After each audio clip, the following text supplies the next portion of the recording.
You and Your Young Child, a program of information and services available for you and your child from prenatal to age 5. You and Your Young Child has been brought to you in part by the Sternberg Museum of Natural History.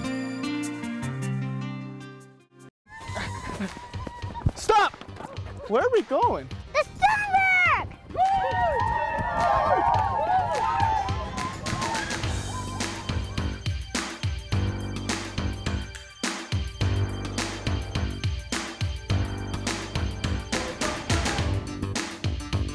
Don't get left behind. We're waiting for you here at the Sternberg Museum, where there's always new opportunities for Discovery under the dome.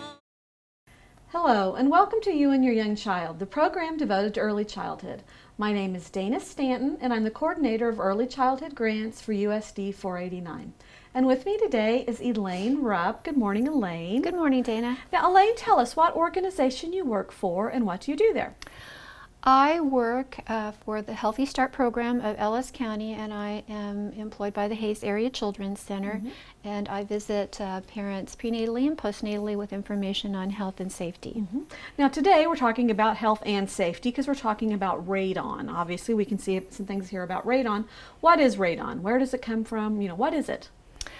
Well, radon is a gas. It is released from soil and rock and water.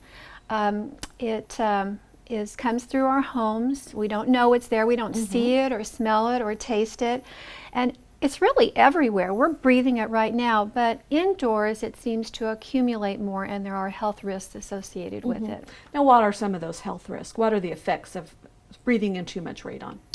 When we breathe it in, it of course goes into our lungs, and there it sort of breaks down into lead and it permeates our tissues. So therefore, we think of uranium as a carcinogen, which it is, and it can cause lung cancer.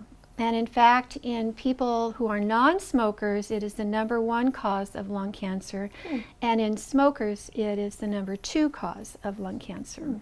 Now, does radon, is there anything that depends on location? Is it more prevalent in one location than another, say in Ellis County? It certainly is, and that was one of the different, I wanted to give you a visual here to show you, and I'm not a geologist and I'm not a scientist, but I understand that in Kansas we have a lot of shale and clay and bedrock, and those are what they call parents to uranium, and then we have more as a result or a byproduct of the radon that's released from it. So if we see here is Ellis County, and it's red. So if we go down here to our key down here, we'll notice that it says 4 picocuries per liter of air. And that, by the EPA, is a level that can cause health concerns. It is at the upper end. It's interesting that with the test kits that have been sent in to Kansas, that most register at 4.8. So, which is even above the EPA level.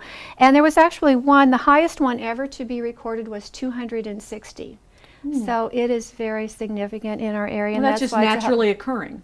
Yeah. That's just naturally occurring. So what's interesting though is we just can't test one house or another, because we might say, well, our neighbor has low, so they tested theirs, and so we don't have a problem here. Each house has to be tested independently. Now that kind of brings us to a good question.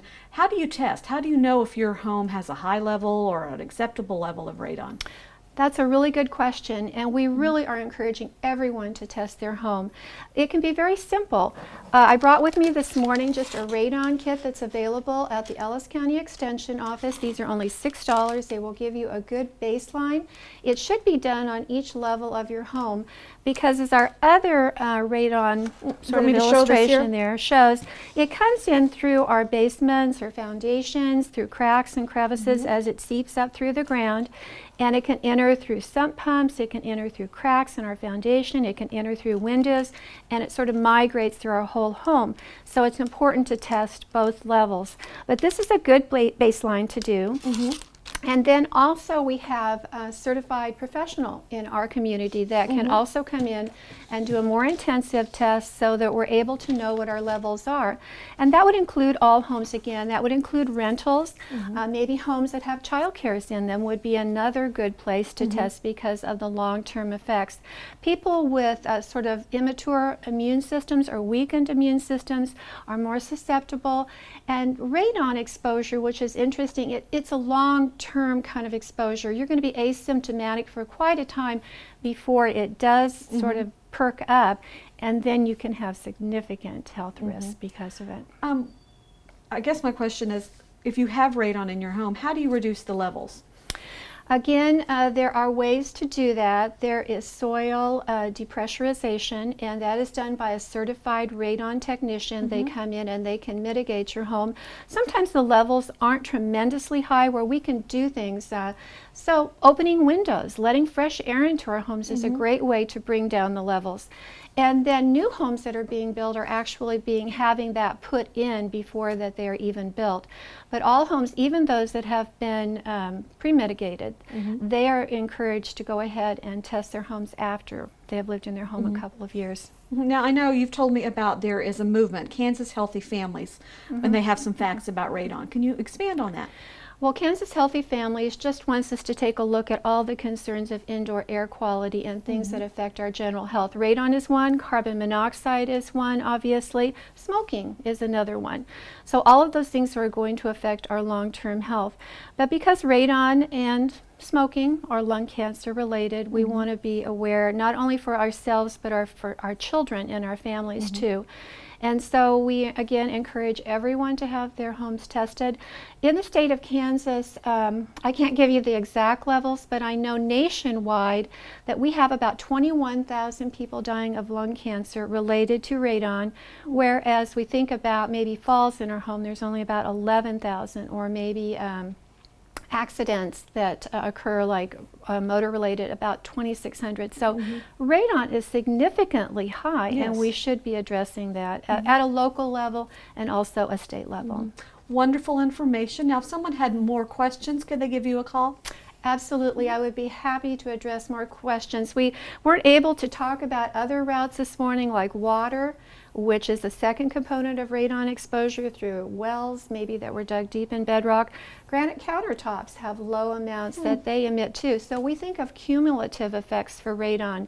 So while it's soil, it can also be some of these other things, and I would be happy to address any questions.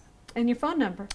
It is 785-625-3257, and that is at the Children's Center, and ask for Elaine. Oh, thank you so much. Wonderful information, Elaine. Thank you. You've been watching You and Your Young Child, the program devoted to early childhood. Parents, remember, you are your child's first and best teacher. Thank you. Thank you.